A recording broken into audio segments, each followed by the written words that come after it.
Incapacitation refers to the correctional philosophy where offenders are warehoused in prison facilities in order to prevent these individuals from roaming the streets and possibly committing more crimes.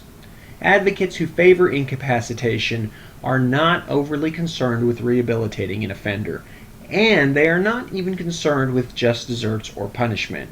Really, those who support incapacitation want only to lock up high-risk offenders in order to prevent them from victimizing others. You may recall from the reading that in January of 2010, Arnold Schwarzenegger argued against the folly of mass incarceration in his final State of the State address in California. He proposed a state constitutional amendment that would require allocating more of the public treasury to colleges than to prisons. What do you think about this? Does this make sense to you?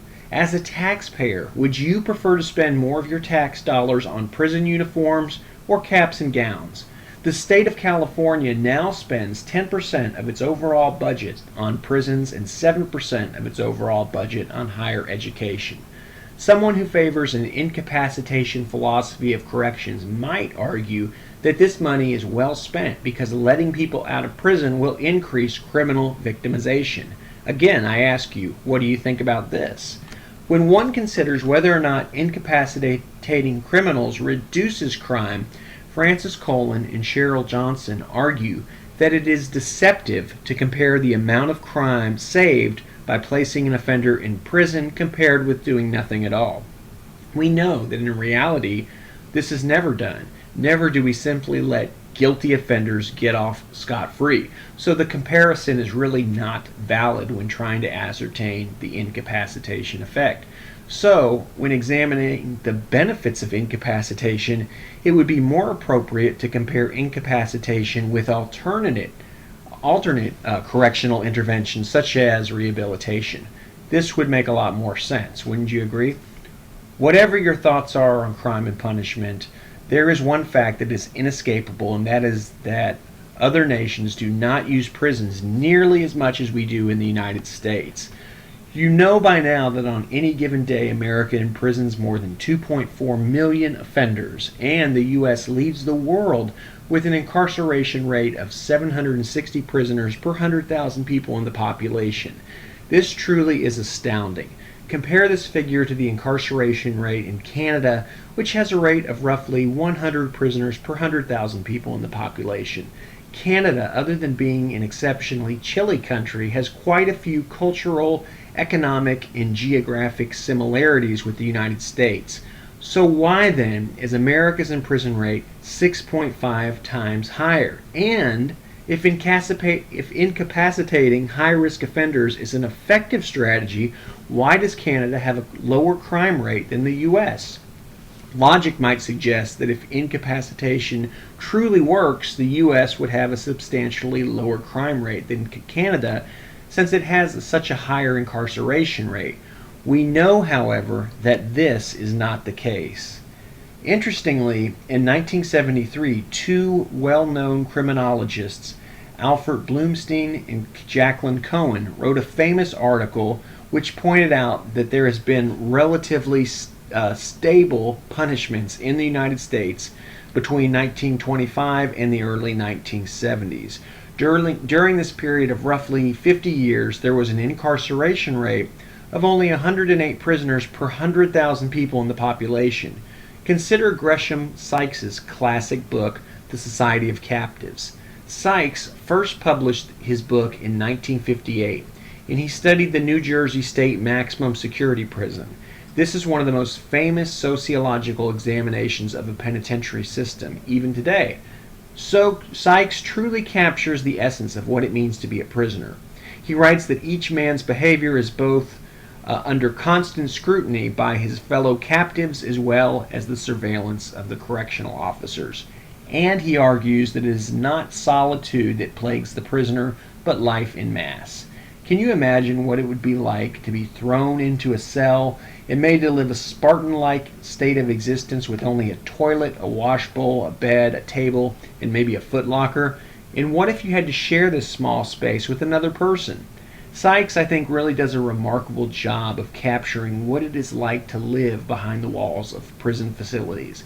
He systematically studies inmates and their interactions with other offenders, as well as the interactions between guards and inmates, which we'll be covering in the next session.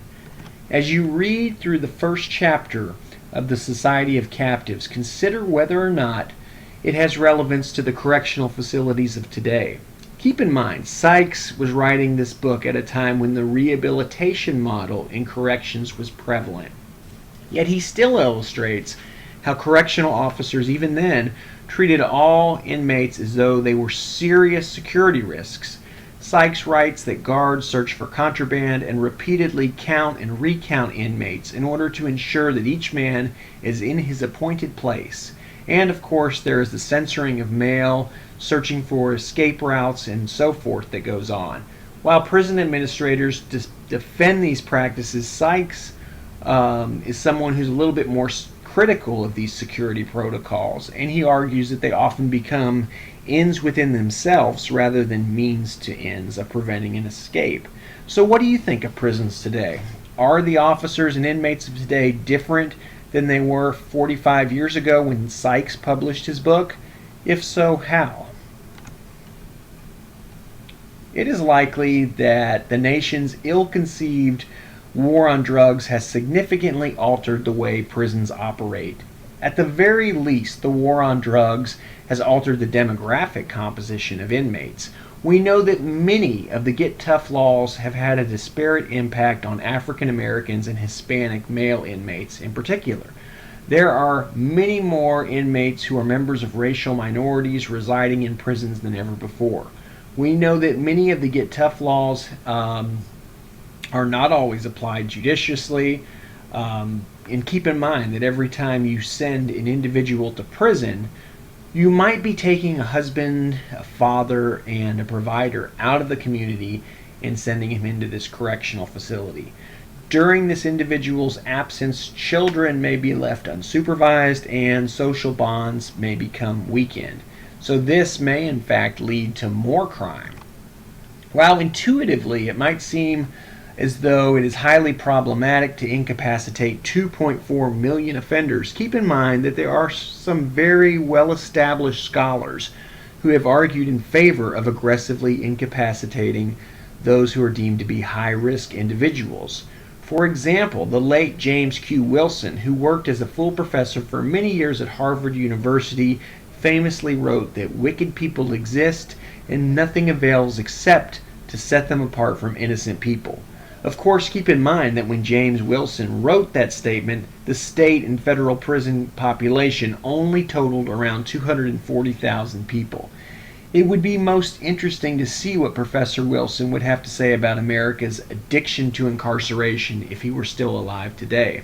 I suspect that he would still argue in favor of incapacitation, in spite of the fact that many prison researchers have argued against mass incarceration policies.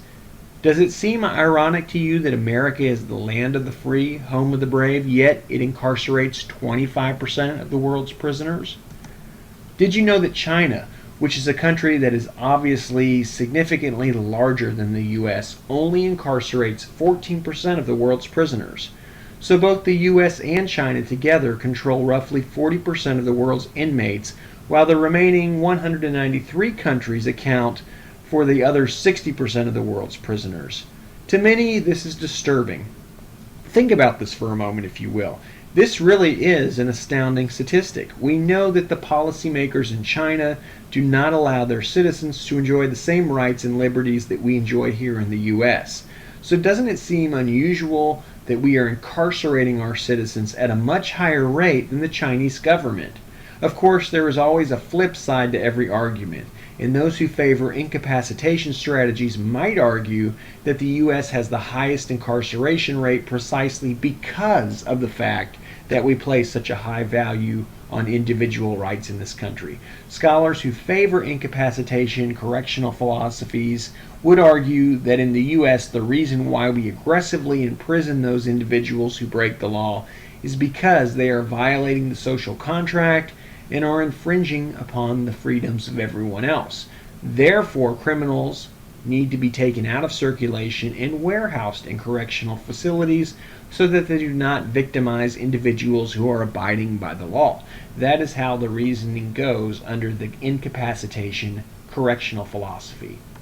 If the purpose of incapacitation is to incarcerate lawbreakers in order to protect individuals who abide by the law, why do you suppose that the U.S. locks up so many nonviolent drug dealers? After all, some might argue that drug dealers are only engaging in victimless crimes and really not harming anyone. Well, those scholars who favor incapacitational correctional philosophies contend that there is a tremendous amount of violence that is associated with the illicit drug trade. They would argue that gangbangers get in violent feuds and engage in drive-by shootings, and many innocent passers-by, who are often children, find themselves in the crossfires and may inadvertently become homicide victims merely by being in the wrong place at the wrong time. One who favors incapacitation strategies would argue that someone who has been arrested and found guilty of drug dealing, especially on multiple occasions, is a high-risk individual who is likely to commit other crimes, and that the only way to deal with this person is to take him or her off the streets. The logic is much like that of a zoo, in which dangerous predators like lions are placed behind sturdy bars. To be safe from victimization, we do not need to tame or rehabilitate the lion. Rather, all we need to do is stay on the other side of the bars to be safe. And if we just lock up enough offenders, then the population of active criminals loose in society will dwindle to the point that crime rates will bottom out. We can, in short, incapacitate ourselves out of the crime problem. Does the incapacitation correctional philosophy make sense to you? At least on some levels it might appeal to our common sense. But as with other policies and corrections, the issues surrounding incapacitation are complex and cannot be adequately assessed by merely appealing to common sense. Also, an important question to ask is how much incapacitation can we really afford? Let's look at Canada again for a moment, if we may. Canadian policymakers have succeeded in getting health care for all their citizens put into place, whereas Americans are still struggling to do so. One of the many reasons for this may be due to the fact that Canada is not pouring limited resources into the construction and operations of prison facilities. The fact is that we really do not know with any degree of certainty how many of the 2.4 million individuals sitting behind bars every day in the U.S. are really dangerous predators that must be kept under lock and key for the safety of society. The fact is, there is an incredible gap in our basic knowledge, and neither criminologists nor policymakers can tell you how many people in prisons today will go out and rape, rob, and kill if they are released. So we do not really know whether or not we are getting a fair return on our investment of locking up so many people. And this is disconcerting because when so much money and so many human lives are at stake, there really needs to be much more convincing evidence that incapacitation is truly effective. So as you read through the material for this session, consider whether or not it makes sense to take high-rate offenders off the streets and incarcerate them for long periods of time. Is this sound money that's being well spent, or does this correctional strategy unnecessarily drain precious tax resources? Does hiring a correctional officer mean we have to hire one less teacher? And if so, what do you think are the long-term repercussions of this?